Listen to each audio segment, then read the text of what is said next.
What if I told you that right now, without you even knowing it, someone could extract your salary, your secrets, your schedule, and you'd hand it all over voluntarily? No pressure, no interrogation room, no lie detector, not even a single question asked. Just a conversation. That's elicitation. It's a CIA technique so effective that Soviet spies used it to drain classified information from US Navy sailors at bars in the 1960s. And the scariest part? The sailors had no idea it was happening. Stick with me, because by the end of this video, you'll never hear a casual comment the same way again. So, elicitation. The concept was pioneered by a guy named John Nolan. His book is called Confidential. It's basically been pulled from shelves, and your best bet now is hunting it down on eBay. That alone should tell you something about how potent this stuff is. Here's the core idea. Instead of asking questions, you make statements. Why does that matter so much? Because when someone asks you a direct question, your brain quietly runs a little security check in the background. Why do they want to know that? Should I be sharing this? What are they going to do with it? But when someone makes a statement, especially a slightly wrong one, your brain skips all of that and does something completely different. It wants to correct the record, and that's where everything spills out.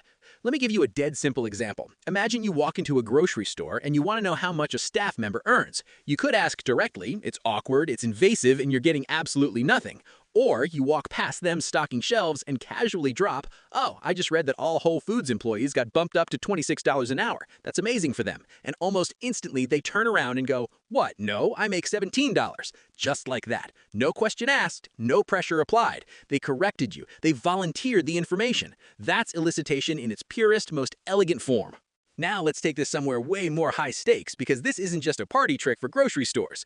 During the Cold War, Soviet intelligence agents would wait for US Navy submarines to pull into foreign ports, places like Thailand or Singapore. The sailors would head ashore, grab a drink, decompress after weeks underwater, and that's exactly when a Russian operative, sitting casually at the bar in an Aloha shirt, like he's just a tourist, would slide into the seat next to them. He wouldn't lean in and say, "Hey, tell me about your submarine." That would set off every alarm. Instead, he'd say something like, "I've heard the German submarines could completely outrun yours. Their propellers are 22 feet in diameter, and yours are only 18. And the sailor, a couple drinks in, his guard completely down, goes, "No, that's not right at all," and starts correcting the details, classified details, about a military submarine to a Soviet spy at a bar, voluntarily. No coercion, no threats, no briefcase full of cash, just a wrong statement and one of the most deeply human instincts there is, the need to be right. Think about how wild that is. Entire intelligence operations built on this simple fact that people cannot stand being wrong. Here's where elicitation gets really sophisticated. Correcting the record is just one layer. There are actually 3 core techniques that intelligence professionals use, and they're often stacked on top of each other in a single conversation. First, correcting the record. You've seen it. State something slightly wrong and watch the other person rush to fix it. The information flows without a single question leaving your mouth. Second, bracketing. Instead of asking for a specific number or date, you offer a range. Was the move happening somewhere between March and May? Or was the budget more like $40,000 to $60,000? People instinctively want to narrow the range for you. It feels more like a correction than a confession. They'll say, "No, more like mid-April," or "Closer to 47K, honestly." You never asked directly. They just filled in the blank and felt completely fine doing it. Third, disbelief. This one is quietly devastating. You express doubt about what you already suspect is true. There's no way your company is moving in February. It's freezing. Interest rates are through the roof. There's just no way your CEO signed off on that. And suddenly the other person is defending their insider knowledge to a complete stranger. "Actually, we are, and here's exactly why it makes sense."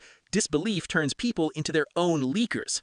Stack all 3 of these together inside one natural-feeling conversation, and you've built something the other person experiences as a pleasant chat, while you are methodically and precisely pulling out exactly what you came for. So how do you actually apply this in real life? The 2 simplest entry points are 2 small phrases, "so" and "I bet." "So you've been working on this project for about 6 months now." They elaborate and correct you. "I bet that came with some pretty serious challenges along the way." They open right up. "I bet you had to overcome a lot to get to where you are." Suddenly, you're getting the full story. No interrogation, no awkwardness, just conversation that feels like conversation. And here's the golden rule that ties it all together. The more sensitive the information you need, the fewer direct questions you should be asking. Counterintuitive, but that's exactly what makes it work. Elicitation is effective because it hijacks one of our most primal instincts, the desperate, almost involuntary need to be right. And the most unsettling part is that the whole thing feels feels like a perfectly normal, friendly exchange. So next time someone casually tosses out a slightly wrong fact about you or your work, just pause before you rush to correct them, because they might not be making a mistake at all. They might just be very, very good at it.